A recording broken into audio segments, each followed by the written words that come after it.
Even if the United States of America emerged as an independent country after 1776 and recognized in 1783, the history of these lands is deeper than that. Thousands of years ago, the first people settled in the American continent. It is not exactly known how the Native Americans first settled in these territories, but a theory says that people migrated from Eurasia starting 30,000 years ago, across a land bridge known as Beringia. This connected Siberia to North America during the Ice Age. This migration continued until 10,000 years ago. At that time, a glacial period ended, and the land bridge became submerged by the rising ocean.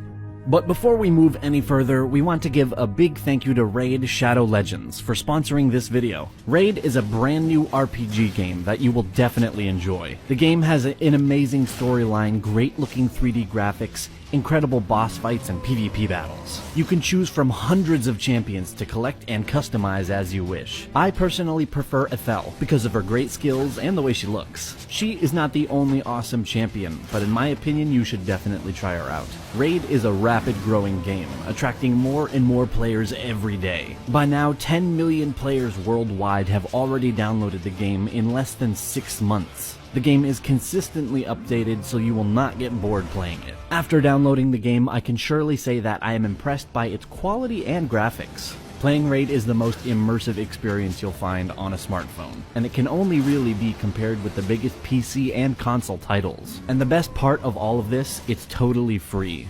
With 300,000 reviews, Raid has almost a perfect score on the Play Store. This proves just how amazing the game is. So be sure to click on our special link in the description to get 50,000 silver and an epic champion for free.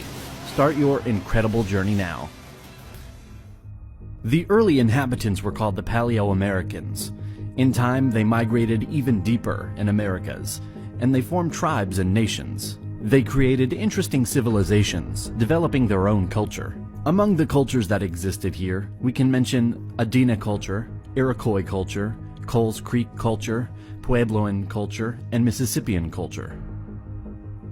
But another part of today, the United States has an interesting and different history. Speaking about Hawaii, this land wasn't inhabited until the 1st centuries AD. Native development started with the settlement of Polynesian people between the 1st and 10th centuries. Starting in the 15th century, European colonization began. In 1492, a Spanish expedition headed by the Italian explorer Christopher Columbus sailed west to find a new trade route to the Far East, but landed in what came to be known to Europeans as the New World. After this event, in the next decades, more and more ships sailed west to establish colonies and trade posts. The Spaniards began building their American empire, using islands such as Cuba, Puerto Rico, and Hispaniola as bases. They expanded hugely. France founded colonies in eastern North America, a number of Caribbean islands, and small coastal parts of South America. Portugal colonized Brazil. The eastern seacoast was settled primarily by English colonists in the 17th century, along with a much smaller number of Dutch and Swedes. The first successful English colony, Jamestown, was established in 1607 on the James River in Virginia. New wave of settlers arrived in the late 17th century and established commercial agriculture based on tobacco. Even though there were some conflicts between the Native Americans and English settlers, the colonies managed to expand pretty fast and more people settled in. Each of the 13 American colonies had slightly different governmental structure. In fact, a colony was ruled by a governor appointed from London. This governor controlled the administration and relied upon a locally elected legislature to vote taxes and make laws. By the 18th century, the American colonies were growing very rapidly, and as a result of low death rates, along with ample supplies of land and food, this attracted a heavy flow of immigrants. The tobacco and rice plantations imported African slaves for labor from the British colonies in the West Indies, and by the 1770s, African slaves comprised a fifth of the American population. The question of independence from Britain did not arise as long as the colonies needed British military support against the French and Spanish powers. The French and Indian War was an event created by the political development of the colonies. It was also part of the larger 7 Years' War. Britain beat French forces, and France lost their colonies and territories in Canada and Louisiana. The war was costly, and Britain needed money.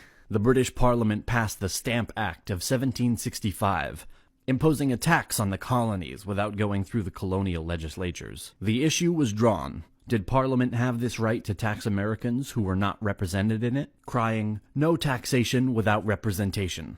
The colonists refused to pay the taxes, as tensions escalated in the late 1760s and early 1770s. The Boston Tea Party in 1773 was marked as the start of the Revolution. It happened in the town of Boston to protest against the new tax on tea. Parliament quickly responded the next year with the Coercive Acts, stripping Massachusetts of its historic right of self-government and putting it under army rule, which sparked outrage and resistance in all 13 colonies. Leaders from all 13 colonies gathered and created the First Continental Congress to coordinate their resistance. The Congress called for a boycott of British trade, published a list of rights and grievances, and petitioned the king for redress of those grievances.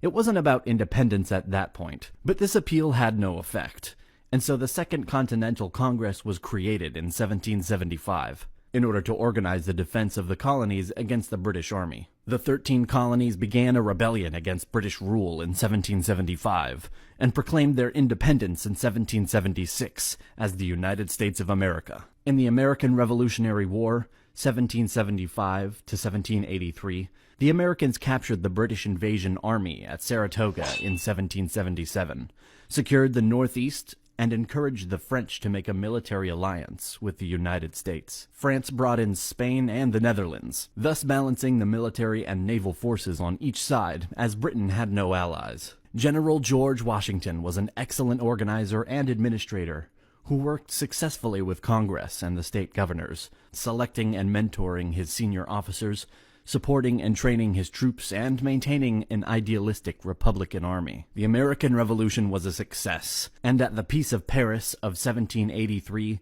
their independence was recognized. And even so, the former colonies gained more than expected.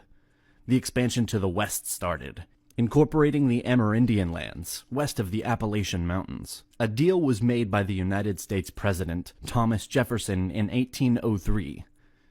He bought the Louisiana Territory from France. Initial diplomats sent to France were allowed to spend up to $10 million in order to buy just New Orleans, and, if possible, the west bank of the Mississippi River. But the French government said that for $5 million more, all of the Louisiana Territory would be sold. The president approved the deal, and the U.S. doubled its size. In the middle of the 19th century, some cessions were happening, and Texas in joining the Union in 1845, and after the war against Mexican Empire, the United States will take important lands and expand even further. In 1861, after Abraham Lincoln was elected, some states from the South, the Confederation, attacked the rest. The South Revolt was happening due to controversy over the enslavement of black people. In 1860, the United States was led by Abraham Lincoln, supporting banning slavery in all territories. War broke out in April 1861, when secessionist forces attacked Fort Sumter in South Carolina. After 4 years of war, the Union achieved its victory, and the Confederates were defeated. National unity was slowly restored. The national government expanded its power. The 19th century was a period of economic expansion. More and more industries were created, and also the accent was put on infrastructure. In 1898, the American-Spanish War is happening. Americans are winning in short term some battles, and at the Treaty of Paris, U.S. is getting the Philippines, Puerto Rico, and Guam. At the beginning of the 20th century, World War I started. Even though the U.S. was neutral due to German attacks on the American ships and due to their intentions to make Mexico join against the U.S., the Americans joined the Allies. After this event, the economy was growing and all was good, until the Great Depression, which started in 1929. This event shook the world and created a base on which the Second World War will start. United States joined the Allies after being attacked at Pearl Harbor on December 7th, 1941, by the Japanese Empire. Americans fought a distant war in Europe, Pacific, and they provided supplies to the Soviets, armored cars, motorized equipment, food, etc., winning battle by battle in the Pacific, getting closer to the Japanese mainland, and after D-Day in Europe in 1944, the Americans managed to have a great impact and to help a lot on the Allied side. The war ended in 1945, Germany capitulated in May, and Japan